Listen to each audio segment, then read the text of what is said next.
Hi, I'm Janine, and thank you for watching my channel.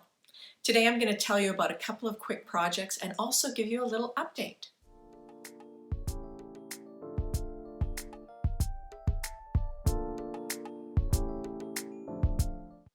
I am wearing Me Made today. This is the Closet Core Cali top. Fabric is rayon from cotton and steel, and I'm going to tell you a quick little story about the fabric. When I still lived in Atlanta, Cotton and Steel's designers had a sale of all of their personal stash stuff before Cotton and Steel was sold to whoever bought the designs in the company. So a few of us from the Sewing Guild went down to this sale. It was on a Saturday morning in downtown Atlanta.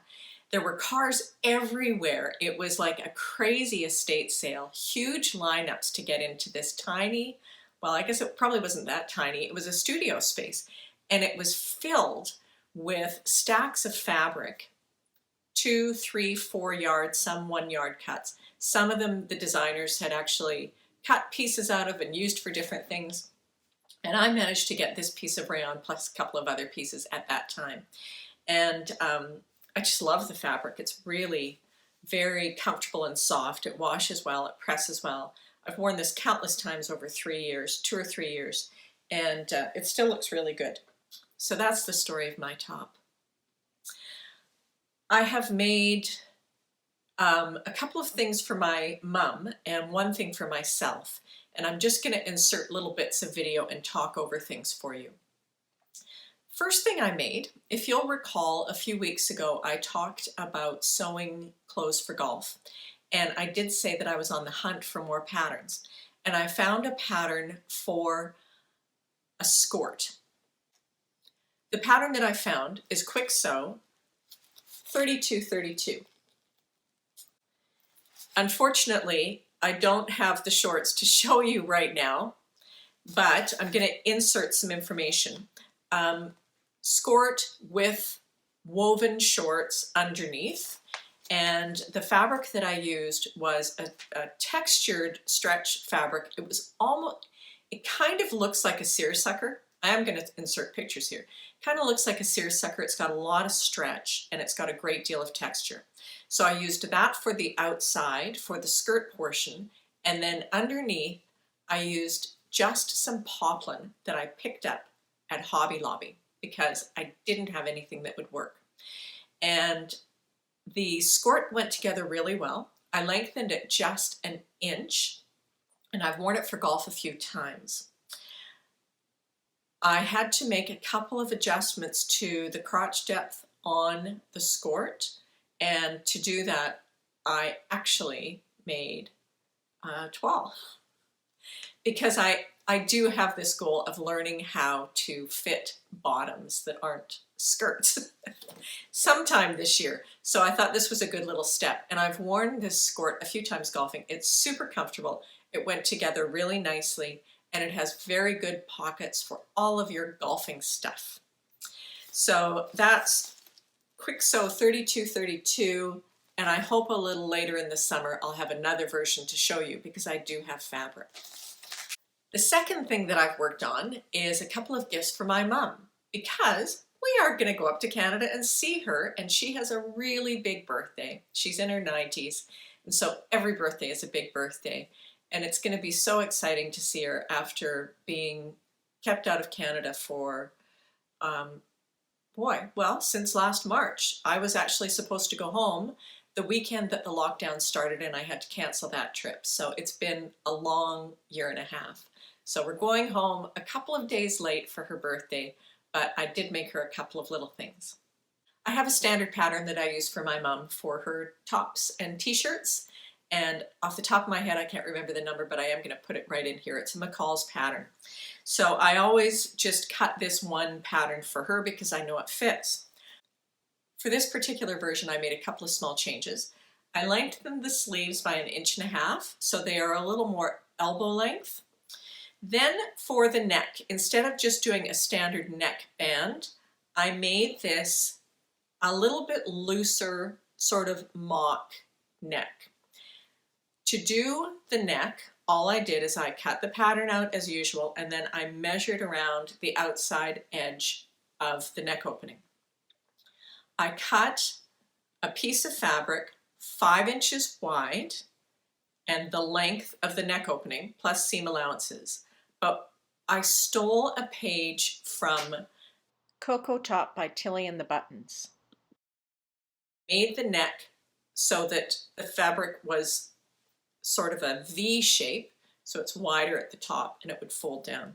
So you can see that the neck is actually a little bit wider there, which means it's easier for her to pull over her head, and it's also just kind of a nice little designy thing.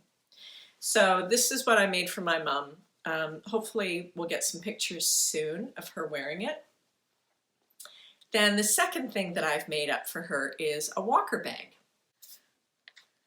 Mom now has to use a walker all the time, and I know that she likes to carry things around with her, as most people do. So I used KwikSew 42.91,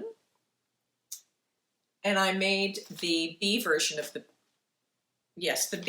bag, which is this one here. It's just like a handbag, but it has extra straps to attach to the walker. The pattern calls for pre-quilted fabric, and I went looking for some here and I couldn't find anything, so I decided to quilt my own. I bought 2 really pretty fabrics and had in my stash some fusible foam, so I thought I would use the fusible foam instead of using batting for pre-quilting. So I fused the foam, and then I used my walking foot and my quilting guide, and I pre-quilted all the pieces. And then I started sewing them together and realized pretty quickly that the fusible foam was a lot thicker than batting would have been. And I have to give a shout out to my sewing machine because it did not let up. At some points I was sewing the front and back of the bag, front and back pockets, and straps together.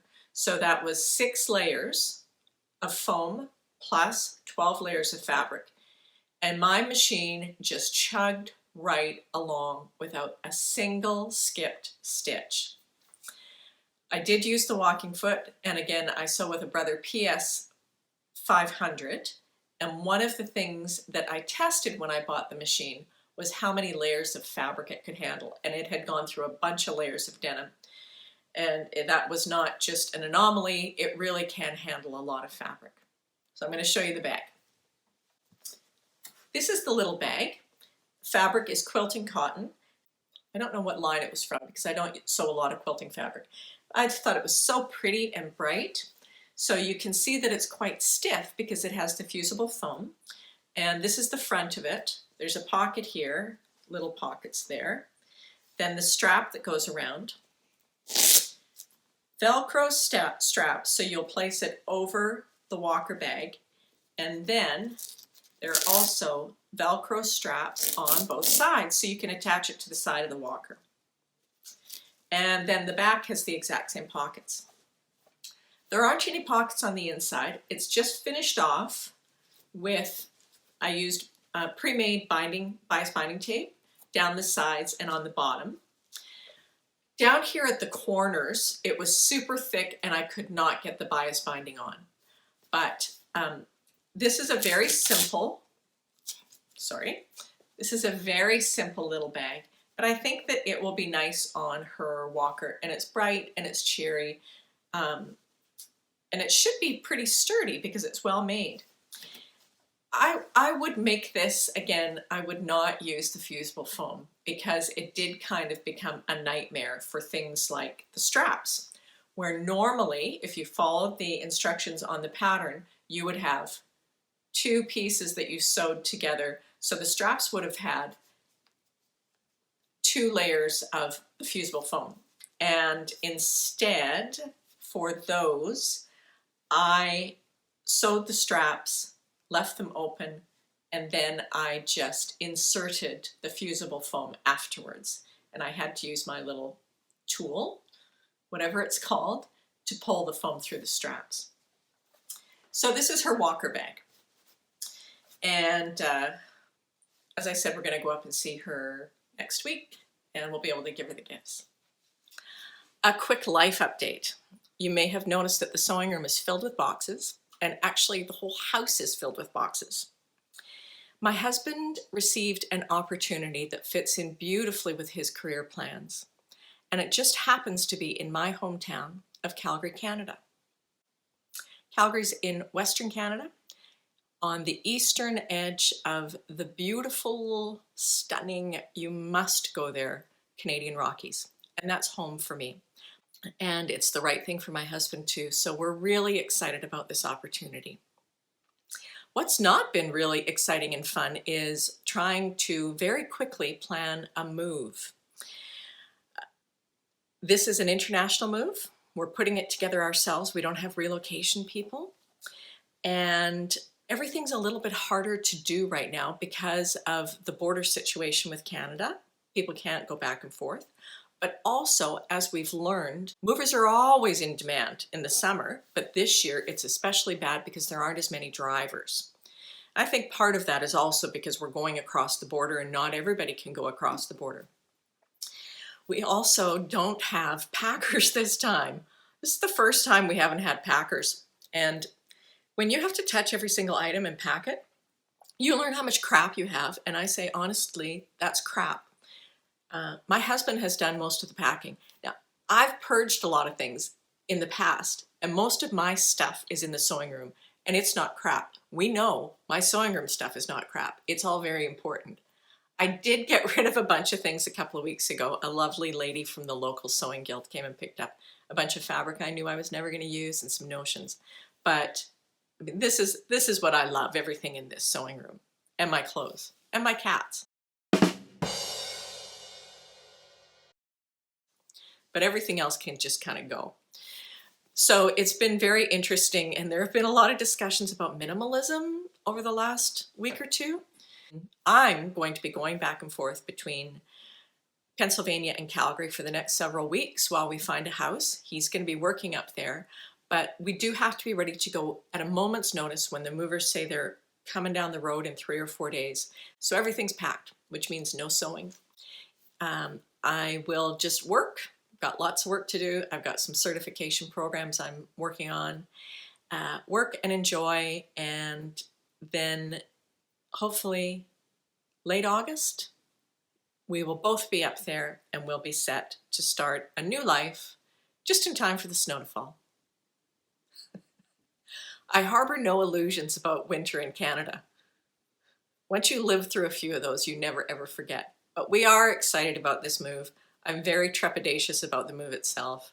I worry about the cats. I worry about losing things. I worry about problems. That's just kind of my nature. And sewing is what stops me from worrying. And since I can't sew, I guess I'm going to have to learn to crochet. So there won't be a video for a little while. If you are a subscriber and you've hit the bell, you'll be notified next time I record a video. But again, it will be several weeks probably, unless I look for fabric or decide to sew something by hand. That's not happening. I hope you have a wonderful summer, and I also hope that I see you sooner than the beginning of September. Thank you so much for watching.